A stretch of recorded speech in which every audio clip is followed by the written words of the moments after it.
From the WKYC studios, this is What Matters Most.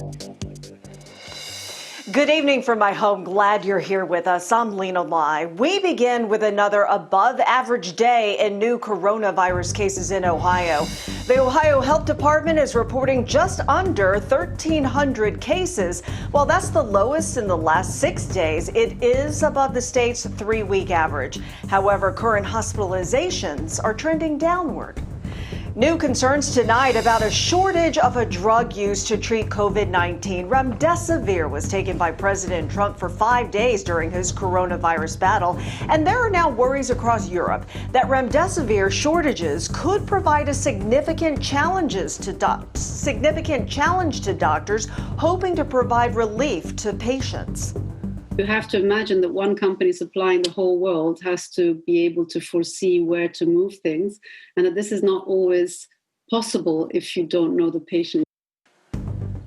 The U.S. initially ordered 500,000 treatment courses of remdesivir. In Europe, that number was just 30,000. And India's confirmed coronavirus cases has now crossed the 7 million mark. India's health ministry says the country registered 74,000 infections in 1 day alone. India is expected to become the pandemic's worst hit nation, surpassing the U.S. in the coming weeks. All school buildings in the Willoughby Eastlake School District are closed starting tomorrow after several students and staff were exposed to the coronavirus. The Board of Education made the decision. Students will now transition to virtual learning, and all extracurricular activities, including sports, are on hold until reopening guidelines are reviewed for those activities. And there is a strong push with high school football playoffs set to begin on Friday. And a rash of coronavirus cases is forcing the NFL to reshuffle its schedule. Nick Camino joins us live now with which teams are affected now. Hi, Nick. Yeah, Lena, it really felt like this was only a matter of time that the NFL was going to deal with the COVID-19 pandemic. I mean, we saw Major League Baseball deal with it, but now it is truly impacting the NFL. And specifically, as you pointed out, the schedule for multiple teams. This isn't just one or two teams that are going to be affected by this. You have an outbreak with the Tennessee Titans and the New England Patriots, but this is having a trickle-down effect. 9 teams and their schedules are being affected as the NFL tries to just power forward here. You've got the Patriots, the Titans, the Broncos, the Bills, the Chiefs, the Dolphins, the Chargers, the Jets, and Jacksonville. They're all going to feel the effects of this schedule-wise. As of now, Lena, the Browns and the Steelers have not been affected by this. Next week, those two teams are set to play. It's a 1 o'clock game in Pittsburgh, so we'll see. As of right now, we know things can always change, but as of now, Browns and Steelers still good to go for next week. And, of course, the Browns are playing as we speak right now against the Colts. Yeah, we know you'll have some highlights, some pretty good highlights to go coming up later at 11. Thanks so much, Nick. Well, we will see on Meet the Press today, Bill Gates, who once predicted a worldwide viral pandemic and whose foundation has worked with pharmaceutical companies on COVID-19 treatments. Well, he believes that changes are needed before the pandemic gets even worse. There are lots of additional deaths coming if we don't get our act together. We are running the worst testing system in terms of who gets access to it of any country. And so, yes, that's not that hard to fix. You do have to admit that you haven't done a good job and make some straightforward changes. However, Gates does say that the government has done a fairly good job working with the drug companies to get a vaccine on the market quickly. Expect a showdown in the Senate tomorrow as Judge Amy Coney Barrett's confirmation hearings to the Supreme Court begin. Democrats fear the hearings could become another COVID-19 super spreader, but Republicans are pushing ahead to try to get Barrett on the high court as quickly as possible. She is being sent on assignment to the Supreme Court by President Trump, and we know what that assignment is. Eliminate the Affordable Care Act, which protects 23 million Americans. Senate Republicans will follow the guidance, the medical guidance of the Capitol physician. Quite strong. Democrats will also grill Barrett on her conservative views on abortion and same-sex marriage and question her participation as a handmaid in the Christian group People of Praise. Now to the race for the White House and a new poll showing President Trump leading in Ohio. This one comes out of Baldwin Wallace University, and that's where Andrew Horansky joins us now live tonight with more. Hi, Drew. Hi, Lena. Well, good evening to you. As we know, these polls can be kind of a funny thing, and they are hardly gospel. However, in the past, we've certainly seen that BW has had its finger on the pulse, and that is something we cannot entirely ignore. So check this out. The latest poll out of here tonight showing that President Donald Trump has a 2-point lead in Ohio. It is their fourth Great Lakes poll and was conducted by BW's Community Research Institute. It looked at likely voters in Ohio, Pennsylvania, Wisconsin, and Michigan, and found that Biden is leading in those last two states, while the race is far tighter in the former two. So some takeaways here. Ohio voters feel the president and the U.S. Senate should decide on the next Supreme Court justice, that abortion should be kept legal, that President Trump's debate performance didn't help, and though he gets higher marks for his handling of the economy, not so much when it comes to COVID. By the way, BW focused on these four states because President Obama won them in 2012, President Trump in 2016. And when asked who would better handle the response to the coronavirus outbreak, a majority of voters chose Biden over Trump. Other ones were that 2 out of 3 voters would prefer to have more drop boxes throughout the state of Ohio, which is an important issue given concerns about the safety and convenience of voting during a pandemic. And though the majority of voters have made up their minds, BW found that doesn't mean the candidates will not be hitting the trail, of course, in the days ahead. Tomorrow, President Trump will be in the Orlando area, his first campaign rally since he was first diagnosed with COVID earlier this month. The campaign says attendees will be given a temperature check, masks, and hand sanitizer. The president says he feels perfectly fine and that he does not believe he is contagious. Well, Vice President Mike Pence will be at a business in Columbus, Ohio tomorrow, that event beginning at 12:30, with a focus on manufacturing and the economy. On Tuesday, he will visit Waukesha, Wisconsin, to address the same subjects there. And Joe Biden is also in Ohio tomorrow. He'll be in Toledo around 1 p.m., talking about building up the economy for working families. Now, you may recall the president made a visit there 3 weeks ago. After his event, former Vice President Biden will be traveling to Cincinnati. And it is so interesting, Lena, tonight, because you hear about these polls and the states they're looking at where the races are really close. It is not a coincidence that that is where we will be seeing the candidates, of course, headed in the weeks ahead. Back to you. Yes, razor thin margins for sure so far. Thanks so much, Drew. We'll see you at 11. Developing tonight, an Ohio State student was killed in a shooting early this morning near campus. Columbus police say they found the victim, a 23-year-old man shot to death in a parking lot area. Police believe a fight during a house party led to the shooting. An 18-year-old man has been charged with murder. And a 5-month-old baby is in the hospital after he was shot in Cleveland's Buckeye Woodhill neighborhood Friday night. The shooting also injured an 18-year-old man. Police say someone pulled up to a Cumberland Avenue home and opened fire. A bullet flew into the house, hitting the baby boy who was in a stroller. The ongoing battle over stimulus relief bill may still happen before the election. A White House official saying this morning that Treasury Secretary Steve Mnuchin will come back to the bargaining table this week with a stimulus plan that may be over the $2 trillion mark. The price of the plan has been a sticking point for months. The plan must be approved by both House Democrats and Senate Republicans and signed by President Trump before stimulus checks are even sent to the public. Amazon is holding its annual Prime Day sale on Tuesday and Wednesday. The members-only savings event has been delayed by 3 months due to the pandemic. Prime Day usually generates strong traffic for Amazon. 175 million items were bought during last year's event, more than the previous Black Friday and Cyber Monday combined.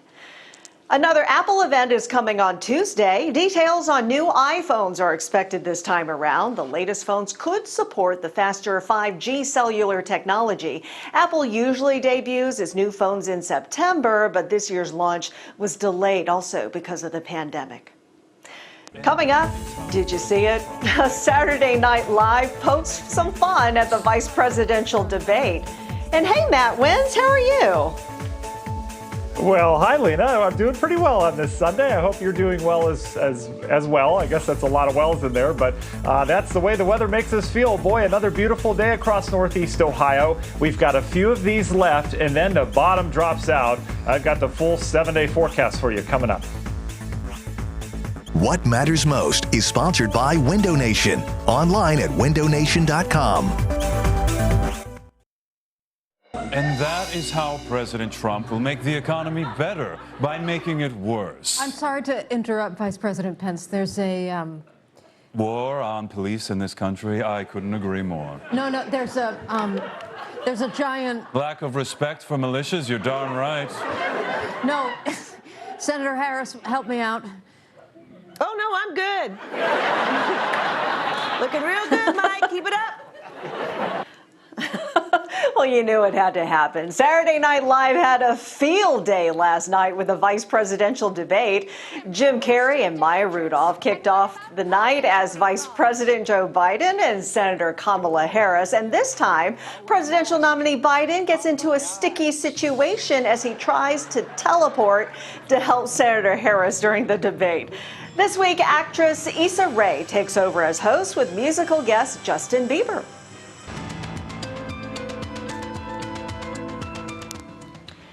Take a look at this new video from Central Florida of an out-of-control boat on the St. Lucie River. The 3 men who were on board fell overboard Friday night, and the boat just kept on going, circling the river, finally slamming into the dock and going airborne. It hit another dock before coming to rest on the shore. Thank goodness. Wow, no one was hurt. And the Oakland Zoo is giving us an up-close look at 2 wild kittens, but these 2 aren't really cats. They are mountain lion cubs that were rescued after the worst fire season in California history. The cubs lost their mother, but they are being cared for now by the zoo, and they are expected to survive. Up next, once on hold because of the pandemic, maple sugaring fans get a second chance at a new season. But first, a live look outside on this Sunday evening. Started out gorgeous with lots of sun. Now the clouds have moved in. Meteorologist Matt Wintz will break down the full forecast for us next. Another gorgeous view tonight of the leaves changing color at Holden Arboretum in Kirtland. The maple trees are especially colorful this time of year, and dozens of people have been stopping by to see them. Meanwhile, if you're a maple syrup person, we have some great news for you. The sweet stuff is early this year. Yep. The North American Maple Tour, appropriately titled Fall in Love with Maple, is happening now instead of springtime. We stopped by the Sugar House at Seldom Seen Farm in Montville this morning to sample some syrup and hear why this year is different. It really put a damper on all the local farmers, all the local sugar houses.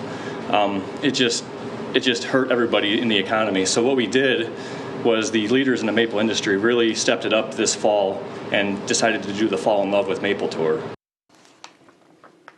Seldom Seen Farm is one of 16 sugar houses in Ohio on the Maple Tour. It's a free event and fun for the whole family. For more information, just head to WKYC.com. Listening to meteorologist Matt Wintz, we talk about syrup, we have to talk about waffles, pancakes, you know the drill. So good. Oh, I know the drill, Lena. Lena, you mentioned that's one of 16 sugar houses. I would say one of 17. We are definitely a sugar house here with the kids and the cookies, and there's just Ants everywhere. It's lovely. But you know what? Getting on out across Northeast Ohio over the last couple of days was just crucial, Lena, because this weather has just been so nice. Fall foliage is, I'm telling you, we are at peak in spots, especially areas of Geauga County heading out towards northern Trumbull County. It is so hard to find a map anywhere online. So our meteorologist, Matt Standridge, put one together for us, and he's going to update that every week. It's on WKYC.com. That'll show you where the peak foliage is across Northeast Ohio, but it is definitely getting there soon. 67 degrees officially today in Northeast Ohio. We had upper 60s down towards Akron and Mansfield, a little bit above average. Average now down to 64. You can see the shadow of Lake Erie there with the wind coming out of the northeast. You can see the green shading on there, kind of right around the lake. That's where we've got the cooler air being driven off that 63-degree lake water. Meanwhile, Akron at 71. It's warmer down towards Millersburg as well. It is a beautiful afternoon any way you put it, despite the clouds. Look at the warmth out towards the plains, though. We've got mid-80s, even mid-90s down towards Texas. That's some serious heat for this time of year. The reason why I show that, because that's heading our way not just tonight, but tomorrow as well, out ahead of a cold front. You can see we've got a mild night ahead. Last night we were back into the 40s in most areas. Tonight we're going to only settle in the upper 50s to near 60 degrees with that wind as it shifts around. The clouds will be with us on and off tonight. You can see how they've thickened up. You saw it on that CSU cam as well. Most of the rain from the remnants of Delta have stayed down towards the south and the east. We do have some rain falling, though, when you get out to the New Philadelphia area along 77. Carrollton, you're seeing some showers as well. Those may expand northward into areas of Stark County. Otherwise, we're dry tonight with just this thick cloud cover coming up. But you see the big picture. Everything kind of fell apart with Delta as expected. Just some leftover showers, lots of leftover clouds. Off towards our north and the west, though, there's our next weather system, though, with that little burst of warm air out ahead of it that'll work in tonight and tomorrow, and then we go back to more seasonable readings beyond that. Your National Design Mart hour-by-hour forecast, you can see some of those showers down towards the southeast tonight. Otherwise, we're dry. Tomorrow morning, we'll start on the dry side. I think we see sunshine tomorrow. I also think we'll see periods of clouds from time to time, but one thing's for sure, it's going to be warm and breezy. High temperatures will make it well into the 70s tomorrow. Pay attention, though. As you can see as we go through time, we've got a line of I think gusty showers that'll work in here late tomorrow evening on into tomorrow night. The timeline on that anywhere between 8 o'clock and midnight. This is with that front. This will likely have a quick hit of rain, some very gusty winds with it, and then we're back to the dry air with sunshine as we go into your Tuesday with that cooler air back in place. But boy, there you go. Look at the big jet stream. We've got cooler air on Tuesday, Wednesday, but watch what happens the weekend. We get a pool of cool and even cold at times air moving in here Friday, Saturday. That is going to be a game changer of a pattern change around here. You can see your Universal Windows 7-day forecast. 65 on Tuesday with sunshine, back up to 70 on Wednesday, Lena. But Thursday's when that next front hits, and that drops us to the 50s as we go into the weekend. And Lena, I didn't show it. I might show it tonight at 11 or after the football. But there is some snow that could be flying across the Great Lakes a week from now. So we'll... No! I know. That's... I knew you'd react that way, Thanks for the fair Lena. warning. I appreciate it. I know. I'm so sorry. Yeah, for sure. We won't shoot the messenger. Thanks, Matt. Nick is up next with sports. Stay with us.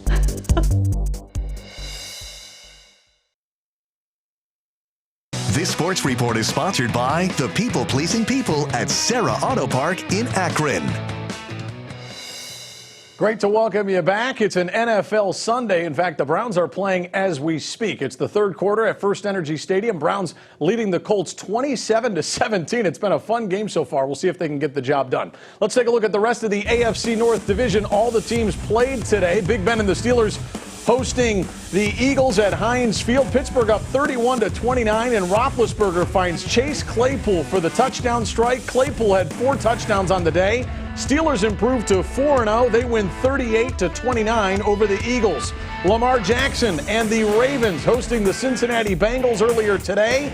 Tell me if you've heard this before. Jackson to Mark Andrews for the touchdown. 10-0 Ravens at that point. They never look back. They absolutely crushed Cincy 27-3. Tough day for Joe Burrow, but he's got like no offensive line. He didn't have any time. And the Ravens a big-time winner in that one. All right, hey, don't forget, tonight, after Sunday Night Football and what's next, It's another fun edition of sports tonight. Plenty on the Browns and the Colts. Jim Donovan has his take. We're also going to hear from Baker Mayfield and Coach Stefanski. Can't wait. Hopefully the Browns can finish the deal and improve to 4-1, Lena, for the first time since the 1994 season. Your coach back then, Bill Belichick, your defensive coordinator, Nick Saban. Oh my God, that's crazy. I think Baker Mayfield was 6 months old. That's just crazy to think. By the way, I have to show you this picture. My family is in the basement right now watching the Browns and our newscast too. So I appreciate that. And I thank you for watching. NBC Nightly News is coming up next.